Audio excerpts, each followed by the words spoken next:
森のいる場所いかがだったでしょうか。どうも。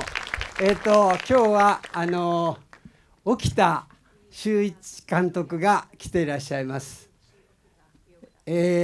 沖田監督、どうぞ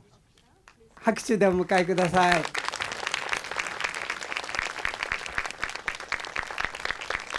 ありがとうございます。お忙しいのに。どうぞ。はい、ありがとうございます。一言皆さんに。もう本当東京国際で朝の10時から一発目で、はい、この映画を選んでくださってありがとうございます。短い時間ですけど、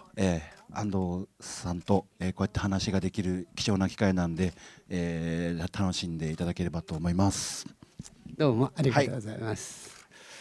いや実はですね、皆さん残念なことなんですけども、はい、キキキリンさんがとてもこの映画好きでね、でぜひ来たいっておっしゃってくださってたんですよ。そうですね、はい、そうなんですね。沖田さんも聞かれましたでしょ、キキさんから。はい、そうですね、なんか上映があったらっていうことは、はい、聞いてたんですけど、で7月にお会いした時にぜひ行くからねって、いや沖田君というのはなんか本当によくちゃんと人間を見てるんだと。それから書くセリフがとてもうまくて、とても喋りやすい。なんかそれも多弁ではなくって、とてもいいセリフを書く本当に優秀ないい監督、しかも人情味のあるあったかい監督よねっておっしゃってたんです。もう恐縮ですよね、本当はい。だから本当はね、ここに、はい、キリンさんいらっしゃったと思うんですけど、ちょっと残念です。皆さんも残念だと思います。そうですね、いたらいたで本音がたくさんきっとねいたらいたで結構厳しい方なんでね、厳しいこと言われたかもしれないです言われるかもしれないけれども、はい、でも本当に本質をでね、この映画、はい、たった一日の物語ですよね。そうですね、はい、主に、はい、一日の話です。はい、ね、なんか一日の話という感覚じゃないんですね、見てて。そうですか、はい。なんかこの夫婦の一生、あるいはこの宇宙、ね、庭というちっちゃな空間の宇宙のなんか全てをなんか見せてもらった気がしたりするんですがね。それは最初からの狙いがこうですか。はい、そうですね、熊谷森和さんという日本の実在した画家さんの話を見ていくと、やっぱり30年近く自宅の庭から出てないっていう伝説みたいな話があって、それをどんなことになってどんな生活してたんだろうとか考えた時に、一日の映画にそれをした方が残りの長い期間を想像できるんじゃないかなっていうところでやったんですけど、結構もう全然庭から出ないんでなかなか映画になりづらいというか、映画になりづらいですよね。脚本書いて映画1時間ぐらい経ってもまだ昼ご飯食べてるんでなかなかな時間のゆっくりな映画だなと思いましたけど、いやね、沖田さんの映画っていうのは、大体がちょっとこう時間がスーッとこう拡張されたような映画がずっとこれまでもそうですよね。そうですね、閉鎖された空間とか、迷子になるとかそういう人たちの群像劇みたいなところは割と好きで、よく映画にしてきたところもあるんですけど、これもでも山崎さんがやっぱりおっしゃってて、僕のその昔撮った南極料理人という映画にちょっと似てるんじゃないかっていう話を山崎さんもしていて、そうですか。はい、南極っていう環境みたいなものがきっと森なんだろうねっていうことを、本人はおっしゃっていました。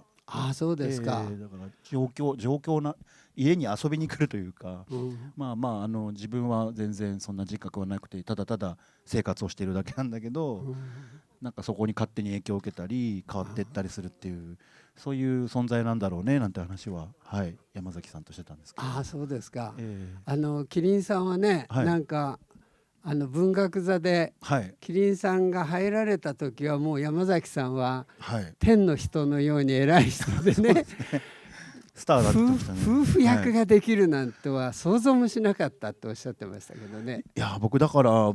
僕なんか全然今回初共演なんだっつって僕なんかしたら見たらもう何度でも共演してるようなイメージがあって、イメージありますよね。はい、だから逆にびっくりしちゃって僕も。はい、あ、そうですか。いや、キリンさんだから、いや山崎さんと共演できることでもあれなのに、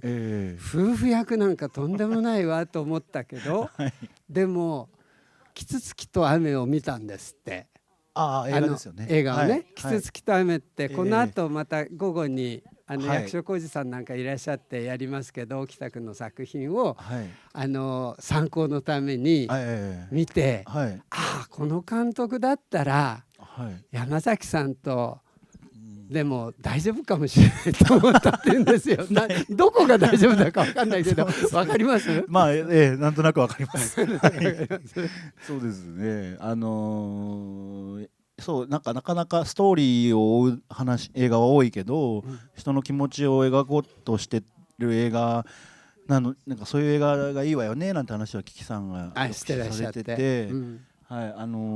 なんかすごい嬉しかったですね。それで出てくれたんで。そうですか。で大体が、キツツキと雨ご覧になった方いらっしゃるかもしれませんけど、キツツキと雨で、この後ご覧になる方はちょっとネタバラシになるかもしれないけど、山崎さんが、もう一回やろうねって言うんですよね。そうですそうです。はい。山崎さんは俳優さんの役なんですけど。役なんですね。あんまり喋んないでくださいね。この後ありますから。だけど俳優さんの役でね。はい。怯える新人監督にまたやろうっていう。新人監督だからなんかまあね、キツツキと雨の時新人監督、新人といえば新人といえば新人でしょ。だから小栗旬さんが。沖田さんなのかしら。いやあんな年じゃないですよね。あんな年じゃないです。年じゃないんですけど、でも本当にそういうつもりでもう一回山崎さんってやりたいなと思ったんです。それで山崎さんが大俳優で、そうですそうです。新人監督がそしたら新人監督が勇気を出していろいろやったらば、山崎さんが痛く感心して、罵倒されるかと思ったら、もう一回やろうね。もう一回やろうねがこれだったのかしら。そうですね。結果的にはそうなったんですけどね。はい。沖田さんがあれからまたかなり成長した中でもう一回できるって山崎さんは予感したのかしら。さあ成長してるんだかしてないんだかわかんないですけど、でもそれからその時の山崎さんとの撮影がすごく刺激的で、僕ももう一度山崎さんを撮ってみたいっていう気持ちがすごい強くあって。だからもはや、山崎さんを撮るためにはどうしたらいいかっていうところぐらいからまず考えるみたいなところもちょっとあって、なかなか山崎努さん主演って結構ここ最近はなかったんで、で映画も結構大きくてこう刺激的な映画が多い中で、なんかこうシネコンのスクリーンに山崎努さんのこの顔のドアップとかをぜひ映してやりたいっていうそのなんか願望みたいなものがあって、なんかそういうところはありましたよね。珍しい。これはだから山崎さんを、主演をさせるのにどういう映画撮ろうかなってことから企画始まったんですか。いやそれだけではないんですけど、でもそのキツツキと雨の撮影の時に、山崎さんロケ地がちょうどこの熊谷森川さんの出生地の近くだったんですよね。そうですか。やっぱりじゃあつながりがあるんだ。それで記念館があって、で撮影の合間に山崎さんがもし監督暇だったら記念館でもちょっと行ってみたらっていうことを簡単に声かけてくださって、僕その時は行けなかったんですけど、なんか東京帰ってきてからあれそういえば山崎さんが言ってた画家さんなんだっけなってずっと思ってて、そしたらちょうどこの池袋の方なんですけどね、この舞台になってるところっていうのが、今の要町とか辺なんですけど、そこに美術館、この庭のこの家のとこにも美術館が建ってて、そこで、熊谷森川さんの絵もたくさん展示してあるんですけど、そこに足を運ぶようになったりしてっていう、それで山崎さんがこの熊谷森和さんの役やったらどうなるんだろうっていう、もう興味に突き動かされてというか、面白そうだなっていう。なるほど、そうか。じゃあキツツキと雨の時の山崎さんのポロッとおっしゃった一言から、はい、そうですね。まあ膨らんで、もう一回山崎さんとやるとしたらってこういう映画になったってことかしら。そうですね、はい、こっそり台本書いて、こっそり台本書いて、はい、で山崎さんには、その台本持って口説きに行ったんですか。そうですね、はい、はい、これやりませんかっていうことで、はい、台本を読んでもらってっていう、いやもう本当快諾していただいて。あ、そうですか。はい。で、そうするとその時はキキさんっていうイメージはまだなくて、そうですね、奥さんを誰にしようかっていう話を考えて、でまあキキさんの出てる映画僕も大好きだったし、もう本当ダメ元じゃないですけど、キキさんと山崎さんが並んでる絵ってすごいなと思って、すごいですよね、そんな絵僕撮っていいんだろうかと思うぐらいででもなんかちょっとどうせだったらと思ってこっそり聞いたら、はいキキさんも山崎さんと共演したいっていうことでやったと思って山崎さんの方はどうだったんですか。山崎さんの方は。いやキキさん面白そうですねなんて話なんかすごいしてたんですよね。でもなんかそう体調大丈夫かねなんて話しながら、そうですよね、体調はもう少しね、はい、良くない時ですよね。いやでも撮影中はむしろ山崎さんの方が暑さにやられてて、あ、そうですか。キキさんはもうずっとこの縁側に椅子が1個あるんですけど、あそこでずっとこう座ってらして、で普通ね撮影スタッフさんが準備してる間は俳優さんにいなくなったりして準備するじゃないですか。キキさんもずっと家にいて、で撮影始まるともう普通に役なんだかなんだか分かんないままその住人がその立ち位置に入ってきて演技するみたいな、本当に自然な秀子さんでした。はい、でなんか山崎さんは、生きたいんだと。生きるでしたね、長く生きたいんだって言って、あれなんか食べてる時でしたよね。一緒にこうキキさんと話をして食事、最後囲碁ですね。囲碁やってる時だ。はい、あれ囲碁やってる時に、でその時にポロッと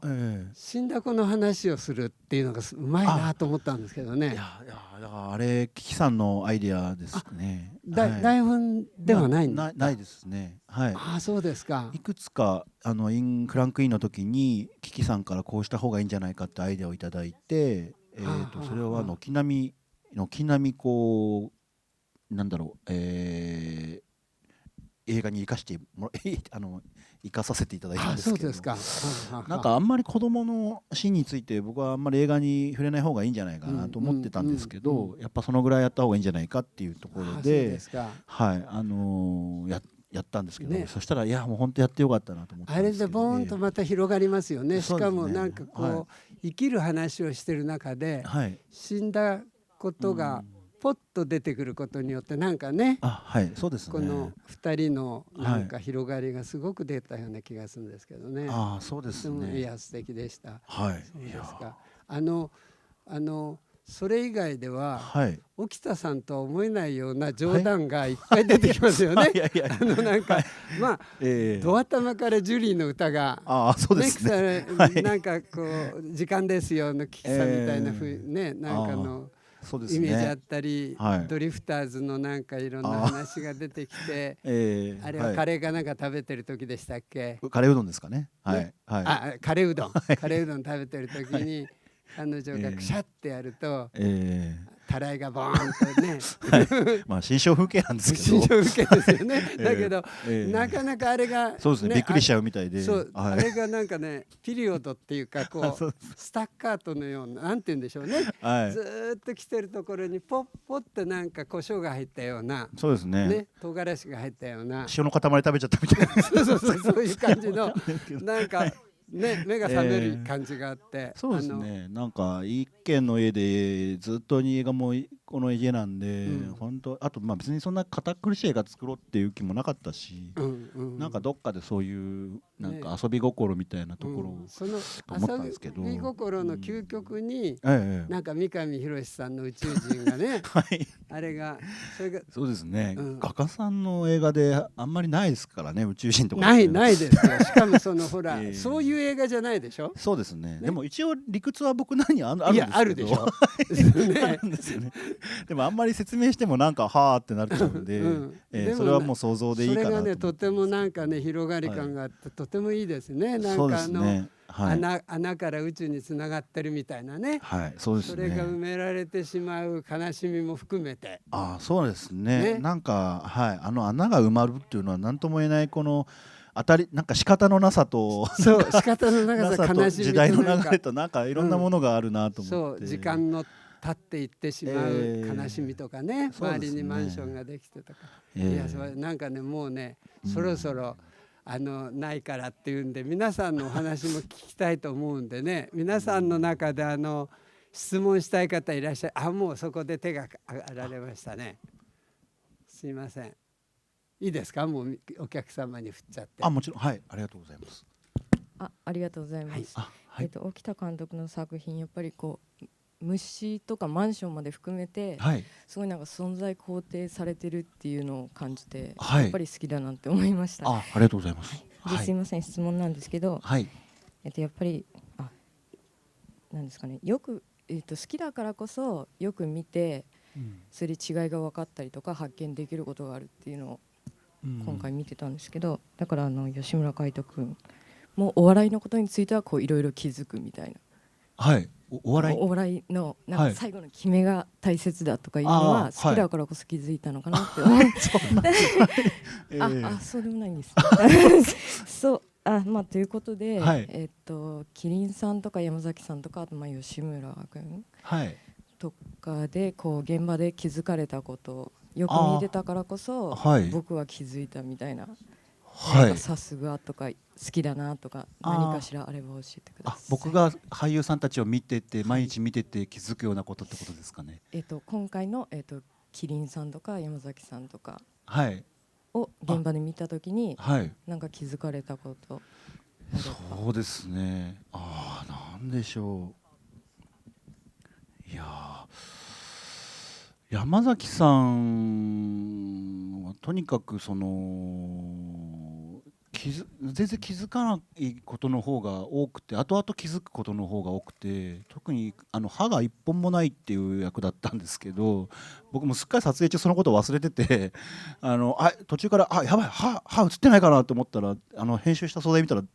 ほとんど歯が映ってなかったんですよね。すごいなと思って、それ自分でちゃんと意識してたんだと思って、僕逆に気づかなくて、それ後々になって気づくみたいなことの方が山崎さんは多くて、キキさんはさっき言ったみたいに本当になんだろうな、場所にずっといるっていう